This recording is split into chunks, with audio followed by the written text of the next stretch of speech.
Donald sat in his car with the engine and radio off. He watched people cheerfully walk into the gallery for the auction. He was having some serious reservations about going inside. It reminded him of when he was a boy and would go swimming in the ocean with his friends. He would wade into the water up to his knees and stop there, hesitant to let the water hit his balls. He'd feel better as soon as his pair of stones touched the water and his body acclimated, but there would be that endless 10 seconds where all he'd know was cold. If he went into the gallery, he'd feel better, but there would certainly be a few minutes of discomfort, not just for him, but for everyone there. He unbuckled his seatbelt. There, he thought, one more step. He looked at his watch. It was 7:53 p.m. He had exactly 7 minutes to decide if he was going to walk into the gallery and find his prize, the prize he'd been seeking tirelessly for years. Fuck it, he thought. Like plunging his testicles into the water, he opened up the car door and got out. He slammed it behind him and walked away from the car without locking it. As he approached the entrance of the gallery, he was overcome with the feeling that he had forgotten something, like when a door shuts behind someone and he has the brief moment of panic that he's forgotten his keys. He patted himself down and felt the bulge on his hip he had been searching for. A Desert Eagle, chrome, custom, serial number etched off. He had all he needed as he hopped up the 10 marble steps to the gallery. In the middle of each wide step was an indentation from years of people walking up the stairs. He approached the 2 mahogany doors. One was left open so patrons could come and go. The only security was an old lady with white frizzy hair and bright red lipstick in a dark red vest, handing out programs for the night's auction. Realizing there was no real security, the man's heart rate slowed down. He approached the old woman. She had a name tag that said Betsy. She smiled at him as she handed him a program. He quickly nodded and shuffled past her, a little too quickly, into the auctioning room. "Excuse me, sir," her old voice stammered. He swung around. He responded, color draining from his face. "You look so much like my grandson," the woman said, beaming. "He's a sweet young man. You must be too. Have a great night, my boy," she smiled with a wink. "Okay." He continued into the auctioning room. He looked at his watch. It was 8:01 p.m. By the time he found a seat, the auction had already begun. His eyes darted around the room. Despite his years of research, tracking down the piece he so desperately craved, he had never actually been to an auction. He'd only seen them reenacted on television shows and in movies. He expected the auctioneer to be a quick-talking man with a Texas accent, surrounded by priceless goods. Instead, there was a wormy, seemingly homosexual, bookish, middle-aged man overseeing the festivities. He was in a suit that was too tight on his slight frame and wore tiny glasses that looked too small for his head. A cause for concern was that there was nothing on the stage with the auctioneer. Donald shifted in his seat. This threw his plan right out the window. For months, he had practiced the same routine. He would take his seat, he'd pinpoint where the object of his desire was, he'd let the first auction go by, and then he'd stand up, take the object by force, and threaten anyone at gunpoint who got in his way. A dumpy woman appeared on stage with the first item up for bid. It was a silver dining set for 30 places. Apparently, it had been donated to the auction house by an old rich shut-in with no one in his or her will. The geriatric crowd stirred in their seats, excited to get their hands on the deceased stranger's goods. Donald sighed and slunked in his seat. He may have traveled thousands of miles for nothing. The past 9 years of his life could have been in vain. For years, he had been searching this particular item down. Countless hours, days, weeks, months, and years were spent in libraries, in front of computers, and making phone calls under a fake name. As the auction went on, Donald's hopes continued to be dashed. He looked at the program for help, but there was nothing in the pages to suggest his object of desire would be up for bid. Instead of listing the items by name, it simply had a code of numbers and letters and a corresponding title to designate who had donated it.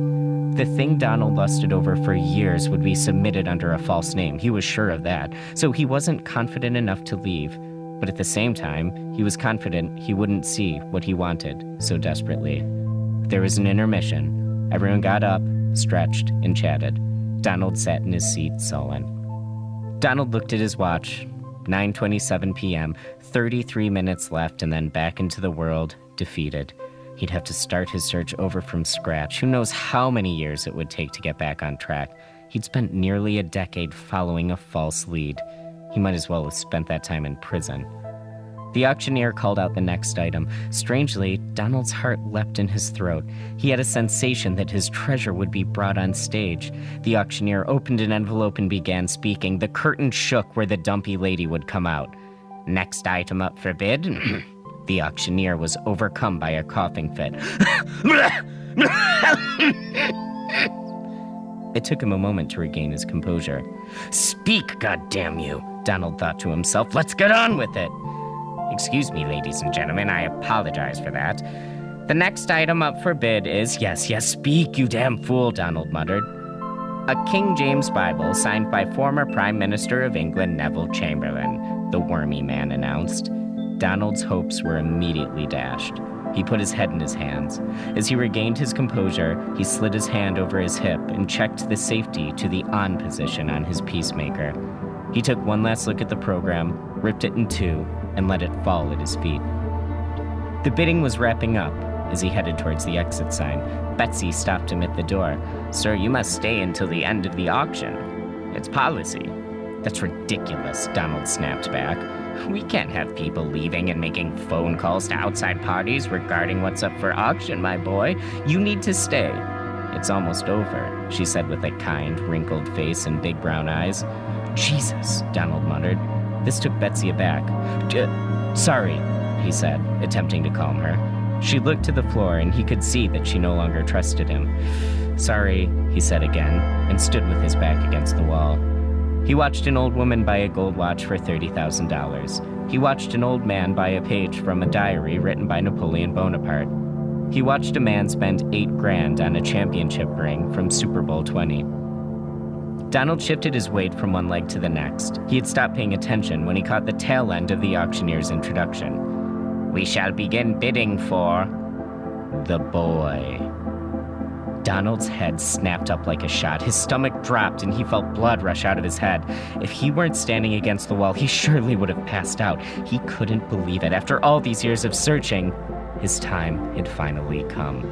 The dumpy lady stuck her head out from the curtain. He heard her voice in a stage whisper say to the auctioneer, "The boy is being a bit shy. It'll just be a moment." The auctioneer smiled. It appears the boy has a case of stage fright, he joked with the crowd. The geriatric audience politely laughed. Some older women blushed. The boy was indeed delightful. Finally, the dumpy woman brought the boy out on stage. He was in a powder blue coat, like JFK Jr. at his father's funeral. His cheeks were rosy, his skin pearly white, his eyes light blue, almost gray, and his brown hair neatly parted to the side. Donald could almost smell the sweet smell of a clean young man from where he stood, despite standing almost 20 yards away. His desire wasn't sexual by any stretch. The boy was a monument to perfection. He had to be protected. I've been waiting for this, Donald whispered to Betsy. She politely smiled, a severe distrust in her eyes. Okay, Donald thought to himself. You'll bid as much as you can afford. You might not have to resort to violence. You can do this, Donald. You can do this, he pumped himself up. This is a fine young man, the auctioneer announced. A sweet young man, kind in thought and righteous in deed. He's donated from the Peterston estate, he said. Donald sneered. Yeah, right, he thought. The boy was stolen goods and Donald the rightful owner. Let the bidding begin at $700. The crowd anxiously stirred. $700, $900, $1,500, $2,000, $2,500. The auctioneer continued as Donald shifted nervously. He did not anticipate the crowd would share his same desire. $10,000. $13,000. Donald looked at his watch. It was 9:56 p.m. Time was running out. $13,000. $14,000. $14,000. $14,000? We have $14,000, the wormy man continued like a broken record. Final bid, $14,000. Donald froze where he stood. The boy was so close, years of hard work right in front of him. From the back, Donald could see his moist, bright red lips, his tiny hands, so pure, so true. Sold to Mrs. Thompson for $14,000. An overweight older woman in a purple velvet dress stood up and bashfully waved, her white hair done up in a beehive, fat spilling out of the back of her backless dress. Donald couldn't move. He was cemented where he stood. The dumpy woman began to prod the boy off stage so Mrs. Thompson could claim him after the show. He was almost off the stage when courage surged back to Donald. $20,000, he cried from the back. The crowd snapped around and condescendingly laughed. The auctioneer politely laughed as well. My good sir, this isn't a livestock auction. The bidding is over. $25,000, Donald shouted, almost screaming. The crowd began to get nervous. Please, sir, control yourself, the auctioneer demanded. He felt a tug at his hand and was startled. It was Betsy. All right, young man, that's just about enough. How about I walk you outside? With that, Donald swept his hand to his hip and pulled out his Desert Eagle. Betsy reeled back, her arms in the air in surrender. Donald lifted the gun in a backhand motion and swung it with full force against Betsy's skull. She reeled around with a crack. Her skull had been split and a tiny bit of brain fizzed out of the top of her head. She twitched on the ground like a bug. The crowd gasped and a woman screamed. Donald locked the doors behind him and approached the stage, gun drawn. Donald pointed the gun at the auctioneer. The dumpy woman froze on the stage. The boy politely looked at Donald, impassively. He didn't have a trace of fear in his eyes, rather a dull look of boredom. Donald forced himself onto the stage, alternately pointing the gun at the auctioneer and then at the crowd, and every time he pointed the gun, they let out a terrified gasp. It doesn't need to come to this, the auctioneer said with a sneer. In a quick motion, Donald sucker punched him with the butt of the gun, shattering his teeth. The auctioneer fell to the floor, holding his mouth as blood poured out. The dumpy woman attempted to run away. He grabbed her by the collar and pulled down hard. She fell flat on her back, letting out a pneumatic oof as air escaped her lungs. It bruised her vertebrae. She'd briefly be paralyzed, but she squirmed all the same. The boy stared at Donald with dead eyes. He had no expression on his face. Donald squatted down, dropping to eye level with the boy. Such a fine young man. So true, so kind. What a fresh young boy, he said. He motioned for the boy to come to his arms. Expressionless, the boy approached Donald. Donald brought the boy to his arms and embraced him tightly. He took a deep breath and smelled the boy's aroma. It was a mixture of baby powder and pomade. It was the freshest, truest scent he had ever smelled. Donald was in pure ecstasy. He held the boy for minutes. The crowd didn't budge. They were paralyzed with fear. You are now my boy. You will be the truest, the freshest. We shall live as boy and man, true in action, resolute in deed, Donald whispered into his fresh boy ear. There was a slam at the door. Donald snapped around with a shock. There was another slam and then one more. Finally, the door burst open and a SWAT team poured in, safely hid behind bulletproof shields. Let the boy go, screamed a sergeant from the scrum of armed police officers. He is rightfully Mrs. Thompson. We have the building surrounded, Donald. You can't escape. Donald was face to face with the boy, a pleading look on Donald's face met by a vacant look on the boy's. I could have groomed you to be a fine young man, Donald said, but I'm glad it's ending this way if it has to end at all. Donald faced the crowd, holding the boy's hand. He pointed the gun at the SWAT team, and they stopped for a moment, safely hid behind their shields. They wouldn't yet draw their weapons for fear of hitting the crowd or the boy. You did this, Donald screamed. He brought the gun to his mouth, chipping his front tooth. He pulled the trigger hard.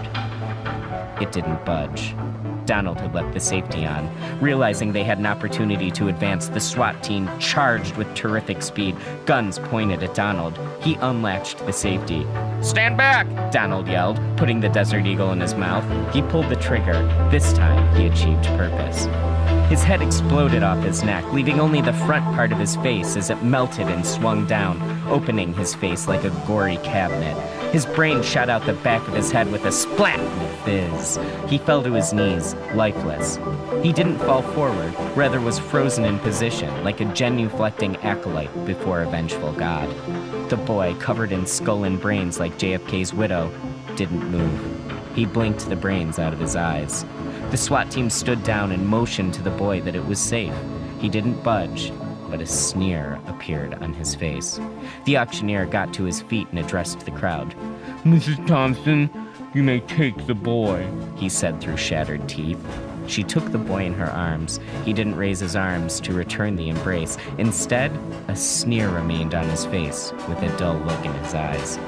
The crowd rose to their feet and cheered. The SWAT team solemnly removed their helmets and held them in their hands, as if listening to the national anthem or observing a moment of silence for a fallen soldier. As the crowd clapped, Mrs. Thompson brought the boy closer. "So fresh, so true," she huskily whispered in his ear. Several months later, Mrs. Thompson was found, face down, dead, floating in her unkempt backyard pool. A chaotic swirl of blood escaped around her, like a drop of oil in water. The back of her skull was caved in, and a look of abject terror seared on her face for all eternity. The boy would again join the auction circuit. At the auction house where Donald met his end, the staff installed a bronze placard in memory of Betsy. The